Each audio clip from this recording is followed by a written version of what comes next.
अध्याय में राजा दृढ़धनुआ महर्षि वाल्मीकि से पुरुषोत्तम मास में कौन से नियमों का पालन करना चाहिए, क्या भोजन करना चाहिए, इस विषय के बारे में पूछते हैं।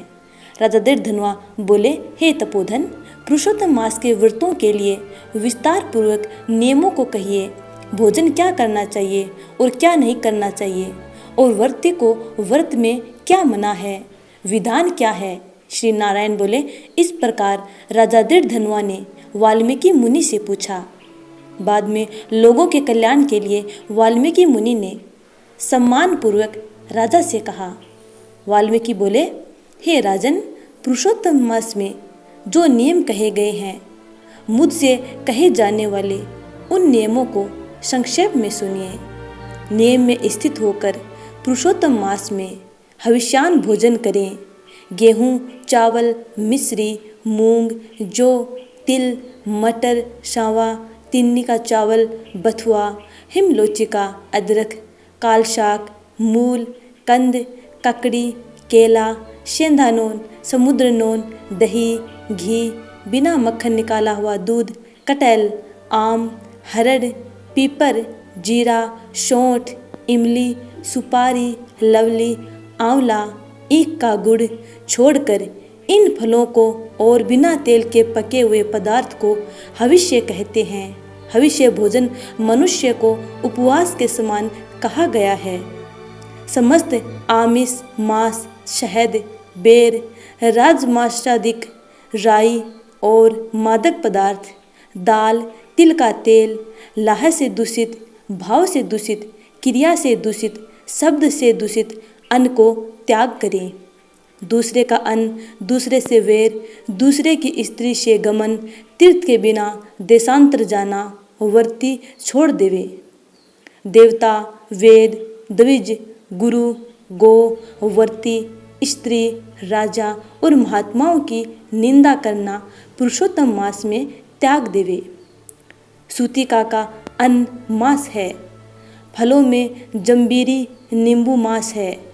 धान्यों में मसूर की दाल मांस है और बासी अन्न मांस है। बकरी, गौ, भैंस के दूध को छोड़कर और सब दूध आदि मांस है। और ब्राह्मण से खरीदा हुआ समस्त रस, पृथ्वी से उत्पन्न नमक मांस है। तांबे के पात्र में रखा हुआ दूध, चमड़े में रखा हुआ जल, अपने लिए पकाया गया अन्न को विद्वानों ने मांस कहा है। पुरुषोत्तम मास में ब्रह्मचर्य, पृथ्वी में शयन, पत्रावली में भोजन और दिन के चौथे पहर में भोजन करें। पुरुषोत्तम मास में रजस्वला स्त्री, अतेंज, मलेच्छ, पतित, संस्कारहीन ब्राह्मण से द्वेष करने वाला, वेद से गिरा हुआ, इनके साथ बातचीत न करें। इन लोगों से देखा गया और काक पक्षी से देखा गया सूतक का अन्न 2 बार पकाया हुआ और भुजे हुए अन्नों को पुरुषोत्तम मास में भोजन नहीं करें। प्याज, लहसुन, मोथा, छत्राक, गाजर, नालिक, मूली, शिग्रू, इनको पुरुषोत्तम मास में त्याग देवें। व्रती इन पदार्थों को समस्त व्रतों में हमेशा त्याग करें। विष्णु भगवान के प्रीत्यर्थ अपनी शक्ति के अनुसार कृच्छ्र आदि व्रतों को करें। कोहड़ा, कंटकारिका, लटजीरा, मूली, बेल, इंद्रेव, आंवला के फल, नारियल, अलाबू, परवल, बेर, चर्मशाक, बैगन, आजिक, बल्ली और जल में उत्पन्न होने वाले शाक, प्रतिपद आदि तिथियों में कर्म से इन शाकों का त्याग करना। गृहस्थ आश्रम में रविवार को आंवला सदा ही त्याग करें। पुरुषोत्तम भगवान के प्रीत्यर्थ जिन जिन वस्तुओं का त्याग करें, उन वस्तुओं को प्रथम ब्राह्मण को देकर फिर हमेशा भोजन करें। व्रती कार्तिक और माघ में इन नियमों को करें। हे राजन, व्रती नियम के बिना फलों को नहीं प्राप्त करता है। यदि शक्ति है तो उपवास करके पुरुषोत्तम का व्रत करें, अथवा घृत पान करें, अथवा दुग्ध पान करें, अथवा बिना मांगे जो कुछ मिल जाए उसको भोजन करें, अथवा व्रत करने वाला यथाशक्ति फलाहार आदि करे। जिसमें व्रत भंग न हो, विद्वान इस तरह व्रत का नियम धारण करे। पवित्र दिन प्रातःकाल उठकर पूर्वाहन की क्रिया को करके भक्ति से श्री कृष्ण भगवान का हृदय में स्मरण करता हुआ नियम को ग्रहण करे। हे भूपते, उपवास व्रत, नक्त व्रत और एक भुक्त इनमें से एक का निश्चय करके इस व्रत को करे। पुरुषोत्तम मास में भक्ति से श्रीमद् भागवत का श्रवण करे तो उस पुण्य को ब्रह्मा कभी कहने में समर्थ नहीं होंगे। श्री पुरुषोत्तम मास में लाख तुलसी दल से शालग्राम का पूजन करें तो उनका अनंत पुण्य होता है। श्री पुरुषोत्तम मास में कथनानुसार व्रत में स्थित व्रती को देखकर यमदूत सिंह को देखकर हाथी के समान भाग जाते हैं। हे राजन, पुरुषोत्तम मास व्रत 100 यज्ञों से भी श्रेष्ठ है, क्योंकि यज्ञ के करने से स्वर्ग की प्राप्ति होती है और पुरुषोत्तम मास व्रत करने से गोलोक को जाता है। जो पुरुषोत्तम मास व्रत करता है उसके शरीर में पृथ्वी के जो समस्त तीर्थ और क्षेत्र हैं तथा संपूर्ण देवता हैं वे सब निवास करते हैं। श्री पुरुषोत्तम मास का व्रत करने से दुःसौपन, दारिद्र्य और कायिक, वाचिक, मानसिक पाप ये सब नाश को प्राप्त होते हैं। पुरुषोत्तम भगवान की प्रसन्नता के लिए इंद्र आदि देवता पुरुषोत्तम मास व्रत में तत्पर हरि भक्त की विघ्नों से रक्षा करते हैं।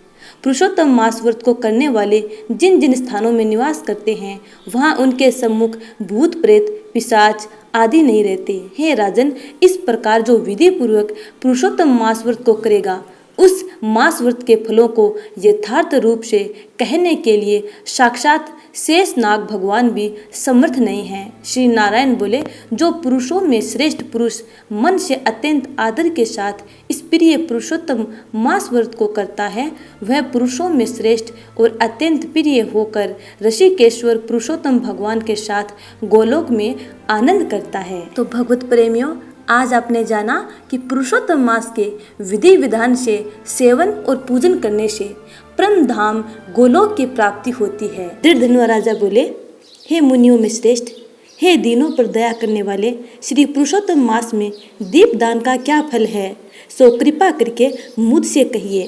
श्री नारायण बोले, इस प्रकार राजा दृढ़धनुआ के पूछने पर अत्यंत प्रसन्न मुनियों में श्रेष्ठ वाल्मीकि मुनि ने हंसते हुए विनीत अत्यंत नम्र राजा दृढ़धनुआ से कहा। वाल्मीकि मुनि बोले, हे राजाओं में सिंह सदृश पराक्रम वाले, पापों का नाश करने वाली कथा को सुनिए, जिसके सुनने से 5 प्रकार के महान पाप नाश को प्राप्त होते हैं। सौभाग्य नगर में चित्रबाहु नाम से प्रसिद्ध बड़ा बुद्धिमान अत्यंत बलवान राजा था। वह क्षमाशील, समस्त धर्मों को जानने वाला, शील रूप और दया से युक्त, ब्राह्मणों का भक्त, भगवान का भक्त, कथा के श्रवण में तत्पर, हमेशा अपनी स्त्री में प्रेम करने वाला, पशुपुत्र से युक्त, चतुरंगिनी सेना से युक्त, ऐश्वर्य में कुबेर के समान था। उसकी चंद्रकला नाम की स्त्री 64 कला को जानने वाली, पतिव्रता, महान भाग्यवती, भगवान की भक्ति को करने वाली थी। उसके साथ युवा चित्रबाहु राजा पृथ्वी का भोग करने लगा, बिना श्री कृष्ण के दूसरे देवता को नहीं जानता था। एक दिन पृथ्वीपति राजा चित्रबाहु ने दूर से ही आए हुए मुनियों में श्रेष्ठ अगस्त्य मुनि को देखकर पृथ्वी में दंडवत प्रणाम कर उनकी विधि पूर्वक पूजा की और भक्ति से आसन देकर मुनि श्रेष्ठ के सम्मुख बैठ गया। विनय से नम्र होकर मुनि श्रेष्ठ से कहा।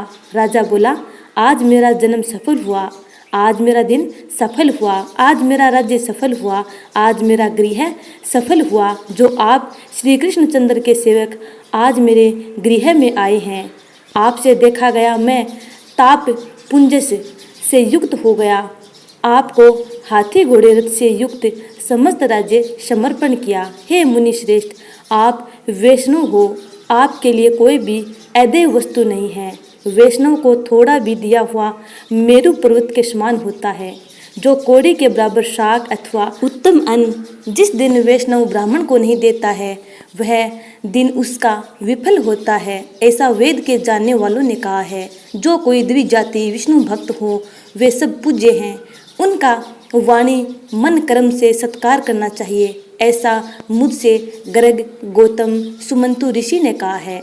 जब तक सूर्योदय नहीं होता है तभी तक तारागण की प्रभा रहती है। जब तक वैष्णव ब्राह्मण नहीं आता है तभी तक दूसरे ब्राह्मण कहे गए हैं। अगस्त्य मुनि बोले, हे चित्रबाहो, हे महाभाग, हे नृप, इस समय तुम धन्य हो। ये सब प्रजा धन्य है जो तुम वैष्णवों की रक्षा करते हो। जो राज्य वैष्णव का नहीं हो उसके राज्य में वास नहीं करना। शून्य वन में वास करना अच्छा है, परंतु अवैष्णव के राज्य में रहना अच्छा नहीं है। जिस प्रकार नेत्रहीन शरीर, पतिहीन स्त्री, बिना पढ़ा हुआ ब्राह्मण निंदे है, वैसे ही वैष्णव रहित देश निंदे है।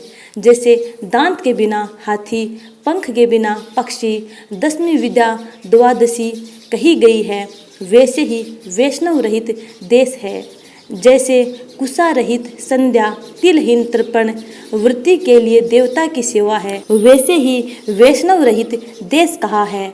जैसे केशों को धारण करने वाली विधवा स्त्री स्नान रहित व्रत ब्राह्मणी में गमन करने वाला शूद्र है, वैसे ही बिना वैष्णव का राष्ट्र निंदे है। जो श्री कृष्णचंद्र के चरणों का आश्रय करने वाला है, सत्पुरुषों से राजा कहा गया है, उसका राष्ट्र हमेशा वृद्धि को प्राप्त होता है और उसकी प्रजा सुखी होती है। हे राजन, जो मैंने तुमको देखा इसलिए मेरी दृष्टि सफल हुई। भगवत भक्त आपके साथ बात करने से आज मेरी वाणी सफल हुई।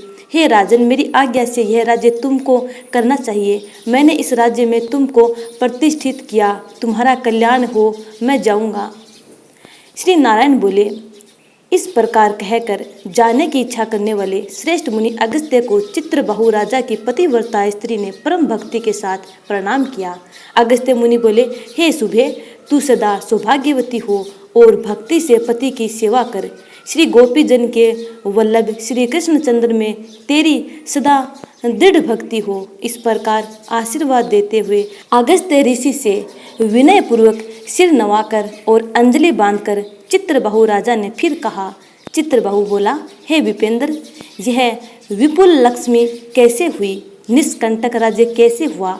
यह मेरी स्त्री इतनी पतिव्रता कैसे हुई और मैंने कौन सा पुण्य किया था? हे विपेंद्र, यह सब मेरे से आप कहिए। मैं आपकी शरण में आया हूँ। हे मुनीश्वर, आप हाथ में स्थित दर्पण के समान सब जानते हो। श्री नारायण बोले, इस प्रकार राजा चित्रबाहु के कहने पर मुनि श्रेष्ठ अगस्त्य एकाग्रचित होकर राजश्रेष्ठ चित्रबाहु से बोले। अगस्त्य मुनि बोले, हे राजन, मैंने तुम्हारे पूर्व जन्म का चरित्र देख लिया है। इतिहास के सहित प्राचीन उस चरित्र को कहता हूँ। सुंदर चमत्कारपुर में शूद्र जाति में जीव हिंसा करने में तत्पर मणिग्रीव कामधारी तुम हुए। सो तुम नास्तिक, दुष्ट चरित्र वाले, दूसरे की स्त्री को हरण करने वाले, कृतघ्न, दुर्विनीत, शिष्टाचार से रहित हुए। और तुम्हारी ये जो स्त्री है, यही पूर्व जन्म में भी स्त्री थी। यह कर्म, मन और वचन से पति सेवा में प्रायण थी। पतिव्रता महाभाग, धर्म में प्रेम करने वाली, मन सविनी, इसने कभी भी तुम्हारे विषय में दुष्ट भाव नहीं किया।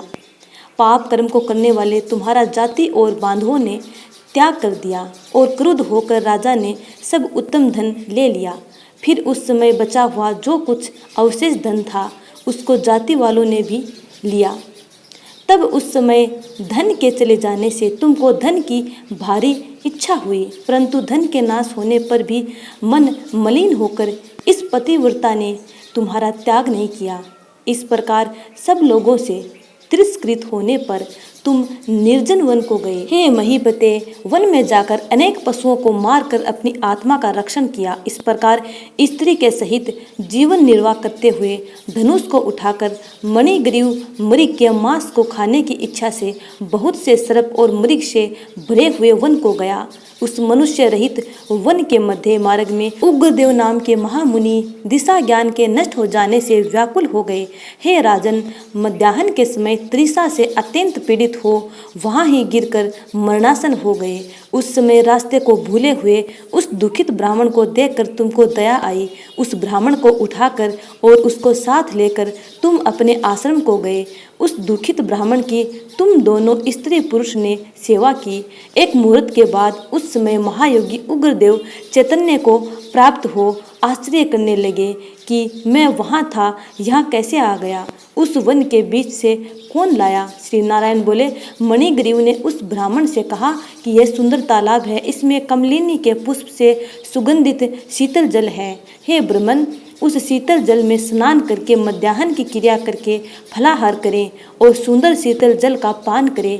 इस समय मैंने रक्षा की है, आप सुख से विश्राम करें। हे मुनि श्रेष्ठ, आप उठिए और आप कृपा करने के योग्य हैं। अगस्त्य जी बोले, उस समय उग्रदेव ब्राह्मण श्रम रहित सावधान हो मणिग्रीव का वचन सुनकर तृषा से व्याकुल हो उठा। चित्रबाहो मणिग्रीव की भुजा पकड़कर वट वृक्ष से शोभित तालाब के तट पर जाकर बैठ गए। वट की छाया में बैठकर क्षण मात्र विश्राम कर स्नान और नित्य कर्म कर वासुदेव भगवान का पूजन किया। देवता पितरों को तर्पण कर सुंदर शीतल जल को पान कर उग्रदेव ब्राह्मण शीघ्र वट के मूल भाग में आकर बैठ गए। पत्नी सहित मणिग्रीव ने मुनि श्रेष्ठ उग्रदेव को नमस्कार किया और अतिथि सत्कार करने की इच्छा से विनय युक्त वाणी से बोला। मणिग्रीव बोला, हे ब्राह्मण, आज मुझको तारने के लिए आप मेरे आश्रम को आए, आपके दर्शन से मेरे पाप नष्ट हो गए। इस प्रकार उस ब्राह्मण से कहकर प्रसन्न मणिग्रीव स्त्री से बोला, ऐ सुंदरी, जो स्वादिष्ट पके हुए फल हैं, उन आम्र फलों को तुम जल्दी लाओ, विलंब मत करो। हे सुभानने, और जो कुछ कंद आदि हो उनको भी ले आओ। इस प्रकार स्त्री अपने पति के वचन को सुन फलों को और कंद आदि को लाकर हर्ष से ब्राह्मण के सामने रखती है। मणिग्रीव फिर मुनि श्रेष्ठ से वचन बोला कि हे ब्राह्मण, इन फलों को ग्रहण कर मुझ स्त्री पुरुष को कृतार्थ करें। उग्रदेव ब्राह्मण बोला, तुमको मैं नहीं जानता हूँ, तुम कौन हो सो मेरे से कहो। विद्वान ब्राह्मण को चाहिए कि अपरिचित का भोजन नहीं करे। मणिग्रीव बोला, हे द्विज शार्दूल, मैं मणिग्रीव नामक शूद्र जाति का सब जनों से, जाति वालों से, अपने बांधवों से त्यागा हुआ हूँ। इस प्रकार शूद्र के वचन को सुनकर प्रसन्न आत्मा उग्रदेव ने फलों को खाया, बाद में जल को पिया। ब्राह्मण को सुख से बैठे देखकर मणिग्रीव उग्रदेव ब्राह्मण के पैरों को अपने गोद में रखकर दबाता हुआ फिर वचन बोला। मणिग्रीव बोला, हे मुनि श्रेष्ठ, आप कहाँ जाएंगे? इस निर्जन जल रहित हिंसक जंतुओं से भरे दुष्ट वन में कहाँ से आए? उग्रदेव बोला, हे महाभाग, मैं ब्राह्मण हूँ, प्रयाग जाना चाहता हूँ। इस समय रास्ता न जानने के कारण भयंकर वन में चला आया हूँ। उस जगह थकावट और प्यास के कारण क्षण भर में ही मरणासन हो गया। बाद में तुमने मेरे को प्राण दिया। हे मणिग्रीव, बोलो तुमको मैं क्या दूं? हे मणिग्रीव, तुम दोनों स्त्री पुरुष ने किस दुख के कारण वन में आश्रय लिया है, उस दुख को मुझसे कहो, मैं उस दुख को दूर करूँगा। अगस्त्य मुनि बोले, इस प्रकार उग्रदेव ब्राह्मण के वचन को सुनकर अपनी स्त्री के सामने उस मुनीश्वर उग्रदेव की प्रार्थना कर दरिद्रता समुद्र को पार करने की इच्छा वाले मणिग्रीव ने अपने कर्म के भयंकर फल रूप वृत्तांत को कहा। तो भक्तों, मणिग्रीव अपने उन भयंकर कर्मों को किस प्रकार उस ब्राह्मण श्रेष्ठ से कहता है, यह हम 24वें अध्याय में जानेंगे। 23वां अध्याय यहीं पे समाप्त होता है।